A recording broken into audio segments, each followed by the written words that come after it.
When I was driving here, I got off the highway and I noticed a man holding a sign that said, "Hungry, hungry hobo." And I was like, they'll never replace that with AI. We're fine. This city can be dangerous. We know that, right? That's why I signed up for kickboxing classes. Yeah. Now if someone tries to abduct me, I have something to talk about in the van. Please abduct me just like I learned in class.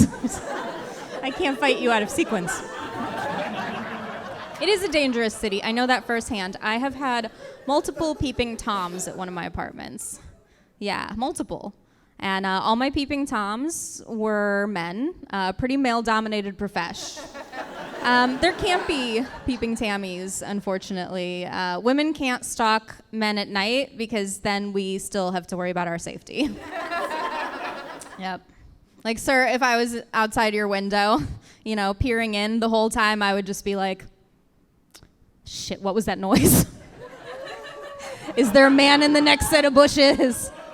There's no point for women to even be peeping Toms because there's nothing that men do at home alone that we need to see. What, am I gonna watch you not pick up your socks? No, thank you. I think that I wouldn't feel so unsafe all the time if I didn't binge true crime all the time, right? We got some true crime watchers in here. Yeah, I wish I would stop watching it, but they keep making more because people keep getting married. And if that's not how every Dateline episode starts. In fact, if I've learned anything from Dateline, it's that the worst thing you can do in a marriage is seem like a happy couple. According to the CDC, about 50% of murdered married women are murdered by their husbands, which is a really disturbing number, but not as disturbing as the fact that about 5% of husbands are murdered by their wives. What I'm saying is, ladies, forget the wage gap. We have bigger fish to fry. We gotta start evening these stats. No, I don't feel any type of way about men. I love men. I date them, unfortunately. And I did recently discover that I have a type. Do we have types? Yeah, my type is Paul Walker. Yeah, I like them blonde, good with cars, dead by 40. That's my jam. My mom recently got some cosmetic work done, but I look like her. So I'm like, Mom, did you just call us ugly? She's like, no, I just wanted my eyebrows to be a little more even. I was like, new insecurity unlocked, sick. Didn't know we were worried about that, right? Didn't know we needed to be perfectly symmetrical. I've always thought that asymmetry was kind of beautiful, right? I was always like a little bit proud that one of my boobs was a little bit bigger than the other. I thought, that's amazing. That's going to come in handy someday. What if I have twins and one's more hungry than the other?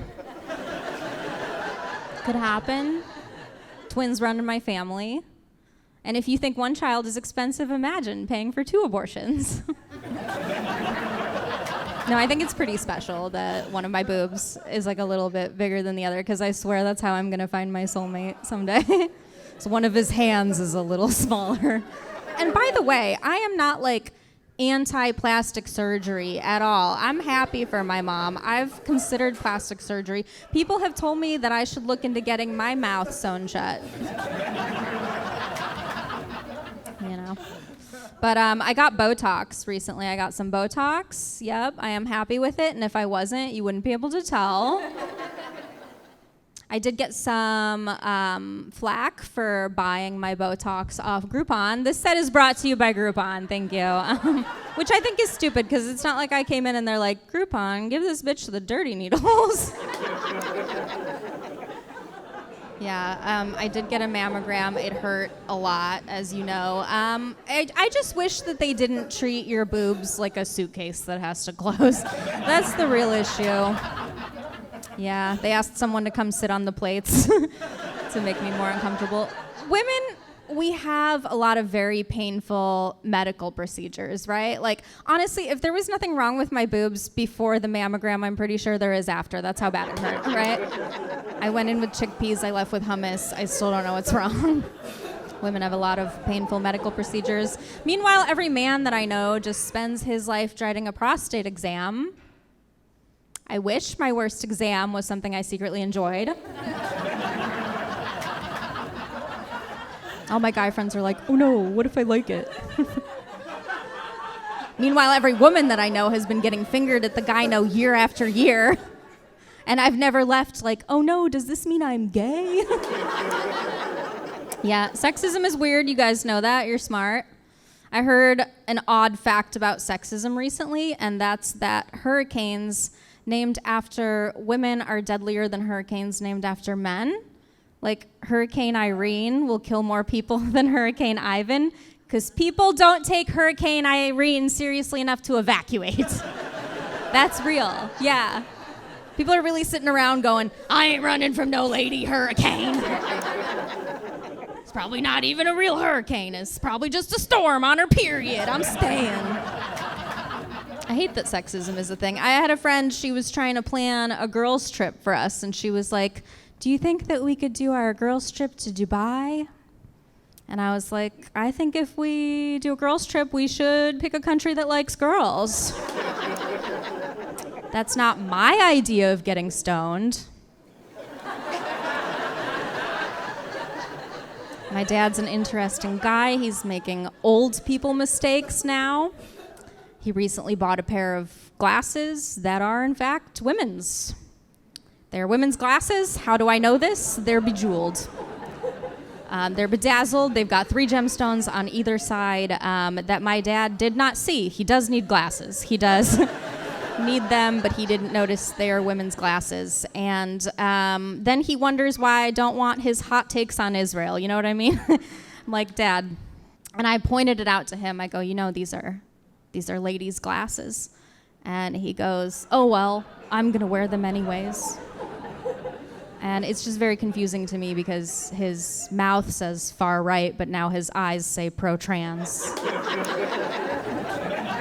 He's an odd man. He doesn't have a lot of money, but the little bit that he does, he invests in gold bars. Have you guys heard of this investment strategy from World War I? Yeah. I was really upset with him when I learned that he was investing in gold, and then I'm like, I can't be mad at him because like gold is like old people's crypto. You know, I'm from Ukraine, but I speak Russian, so I don't care who wins. Can anyone in here tell the difference between a Russian person and a Ukrainian person? No? Neither can I. We look alike. Yeah, watching this war is like watching the Dodgers play the slightly meaner Dodgers. I should know more about the war in Ukraine, but I don't. I've actually been in America since I was 5 years old, which means I had an American upbringing, which means I'm just as uneducated as you guys. The only thing I definitively know is that Putin and Zelensky are both 5'7", and I'm positive that's what they're fighting about. There can only be one short king. It was really exciting. A couple years ago, my mom decided to host a family of Ukrainian refugees. And I was like, oh, wow. I'm going to learn so much from them staying with my mom. And here's what I learned. Did you know you can hate refugees? They're just people. They can be awful. The reason that I say that the refugees that stayed at my mom's house were awful is because they were criticizing her house the whole time they were there. They just walked around the house going, oh, your house is full of outdated stuff. Everywhere we look, there's outdated stuff. It's like, sir, I don't go to your house and go, oh, it's full of rubble. But, you know, I'm glad that I had an American upbringing. If I had stayed in Russia or Ukraine, you know, I just couldn't have had I couldn't have been a picky eater, really, and that's what being an American is all about. It's about being a picky eater. I couldn't have stayed in Ukraine and had like a peanut allergy, for example, because my family, they waited in bread lines. Can you imagine if they came home and I was like, ew, gluten?